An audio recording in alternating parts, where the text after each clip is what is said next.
All right, welcome back. And now we will continue with our discussion on the problem of poverty and income maldistribution, as I called it in my last video. Uh, as I said, Pakistan has its share of rich people and very rich people. Let's have a look at some of the richest people in the country. Of course, these are among the top 10, but we are not going to discuss all the 10 because we do not have the time. But some of the people who we should know about, let's say. The first is Diwan Yusuf Farooqi.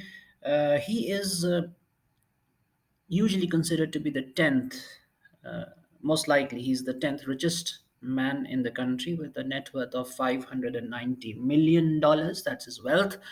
He's the owner of the Yusuf Diwan group, and Diwan Motors is one of his most famous companies. Then there is Tariq Sehgal. Tariq Sehgal is usually considered to be the eighth richest man in the country with a wealth of 0.6 billion dollars. He's considered to be very rich, and he's the leader of the Kohinoor group and the Segal group. Then, of course, there is Rafiq Habib. We cannot ignore him. He's the seventh richest man in the country. He's the owner of Habib Bank, Bankul Habib. These are the most prominent of his businesses, but then there are others, and his worth is 0.95 billion. And then we have Haji Abdul Razak Yaqub, usually known as the owner of the ARY group and known as ARY. He's considered to be the fifth richest. He's into a lot of things: real estate, gold, media, a lot of things, and his worth is about 1 billion. Malik Riaz started his career as a clerk, but today he's the fourth richest man in the country with a net worth of 1.5 billion, and his most popular or his most famous project is the Bahria Town project. Then, of course, there is Sadruddin Hashwani, the third richest, with a net worth of 3.4 billion. He is the tourism and hotel king of the country. And the richest man in the country is usually considered to be Mia Mansha, with a net worth of 3.7 billion. His most famous businesses are the Nishat Group and EFU Insurance and Muslim Commercial Bank, one of the largest banks in the country. So, as you can see in this slide, there is a lot of difference between the lifestyles and the preferences and the consumption patterns of the richest and of the poorest people in the country. Just I'm not really sure, but I feel that the worth of a wedding dress maybe in hundreds of thousands of rupees in the country right now. So this is the way people live. People in the richest circles of society live. They are concerned about consumption items. They are concerned about good dresses, good food, good clothes, good travel, everything state of the art, if that's the right word to use. Everything branded, everything the best of the best.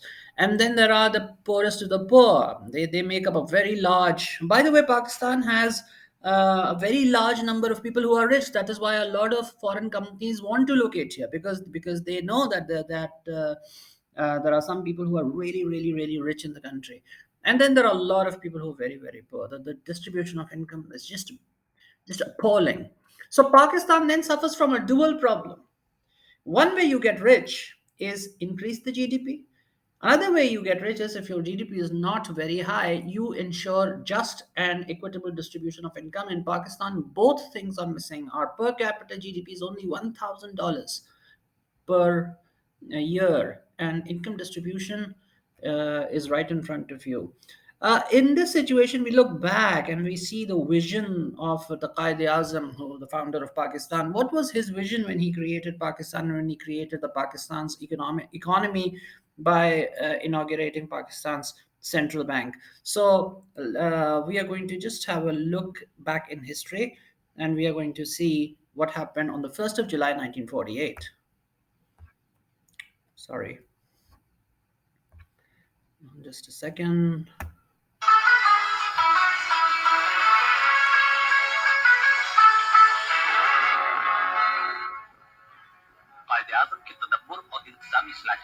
बाईस, एक साल से कम अरसे में पाकिस्तानी मीशत इस काबिल हो गई कि हुकूमत अपना मरकजी बैंक कायम कर सके। 1 जुलाई 1948 को बाबा कौम कायदे आजम Mohammad Ali Jinnah state bank of Pakistan का इफ्तिताह कर तशरीफ लाए।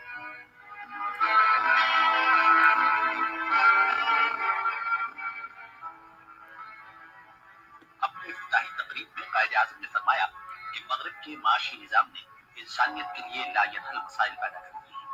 हमें एक मिसाली माशी निजाम पेश करना है जो इंसानी मसावात और माशरती इंसाफ के सच्चे इस्लामी तसव्वुरात पर कायम हो। ऐसा निजाम पेश करके हम मुसलमानों की हैसियत से अपना फर्ज अंजाम देंगे और इंसानियत को सच्चे और सही अमन का पैगाम देंगे। सिर्फ ऐसा अमन ही इंसानियत को जंग की हौलनाकियों से बचा सकता है और बनी नोए इंसान की खुशी और खुशहाली का ज़ाबित हो सकता है।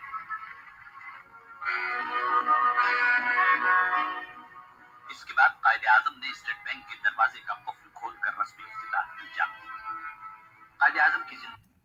All right, so this is the opening of the State Bank of Pakistan, which signified the economic independence of the country. And the opening ceremony is very interesting. There were no ribbons. There was no foundation stone. There was a door, and it was locked. And the Qaid Azam opened the door, and with it, as soon as the door opened, Pakistan's economy became independent of the Indian economy. Until that day, the Indian central bank was controlling both India and Pakistan's money supply. But now, as soon as this door opens, the central bank is created. So this is very symbolic. It represented the door of prosperity. It represented the fact that in Pakistan, wealth will not be hidden behind the doors and behind the walls. It will not be in the hands of just a few people. The wealth of Pakistan will be there for the people of Pakistan, and the central bank is going to facilitate that process.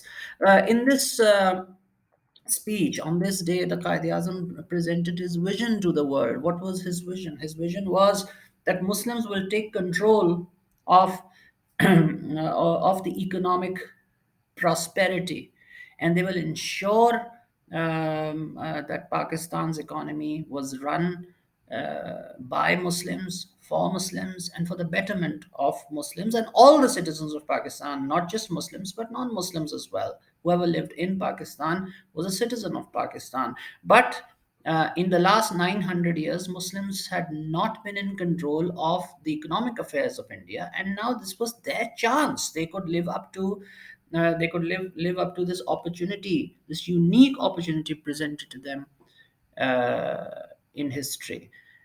He also was very um, he was very concerned about the rising inflation, rising cost in the country, and how that cost was hitting the poorer sections of society.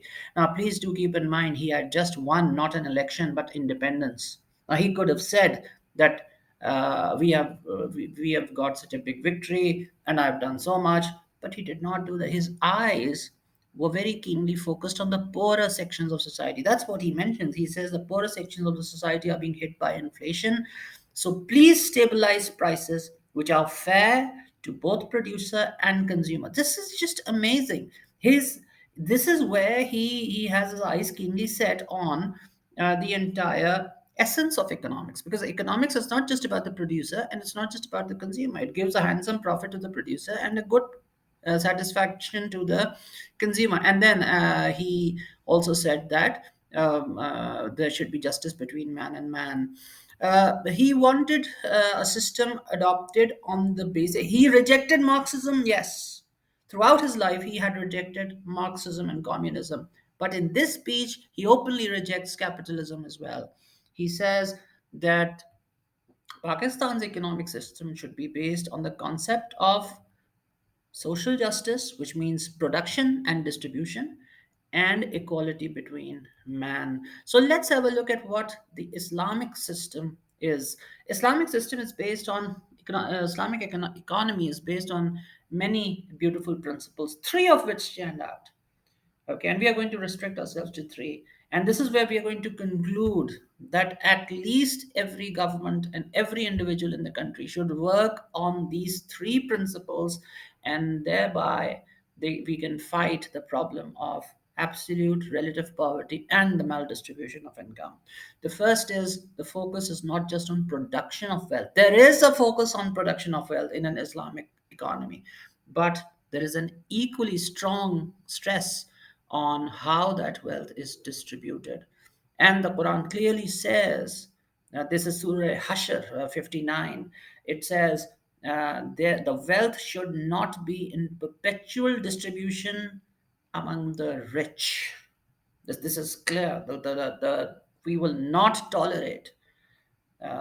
God is saying that there's going to be very severe penalty for the rich if they create a system whereby wealth keeps circulating within their hands. And this is exactly what's happening in the economy. This is exactly what's happening in the world economy and in the Pakistan economy. People make connections, the rich with the rich, so that the wealth remains within their hands. God does not like that one bit, and He promises severe punishment for this kind of behavior. Second, there is an extreme dislike in the Quran for hoarding. Supply of in the market cannot be this. I believe this is Surah. I will give you the name, but this is Surah Marij. So in this surah, which is the 70th surah, God says, "Don't hoard wealth. If you hoard wealth, you are going to disturb the supply mechanism in the market. And when the supply mechanism is disturbed, there is a shortage. And when there is a shortage, the poorest section of the society will not get the goods, and the prices will rise, and they will hit the poorest section of the society uh, very badly. And finally, which is very important, and this is what we do. The government says that distribution is the job of the people. The people say distribution of wealth, creation of a welfare state is the job of the government. The Quran says both are equally responsible. They are the reverse and obverse of the same coin. The common people, as well as the ruling class, are jointly responsible for ensuring an equitable distribution of wealth. All right, we have given provision. Some provision is given. Some people are given more provision, some are given less provision. But those who have been given more wealth have to share it. This is Surah Nahl, 16th Surah. They have to share it. And why don't they share it? Because they don't want other people becoming the equals. God says, you think along those lines, there is going to be terrible chastisement for such people. Of course, we have taken out only the part of the ayah which is for our purpose. All right, so these are the three main principles, and if we work along these three principles, hopefully we'll be able to fight the problem of poverty and income distribution. Thank you very, very much for your patience, and I hope this was helpful, and we will inshallah continue with our discussion on economic problems. Thank you. Take care.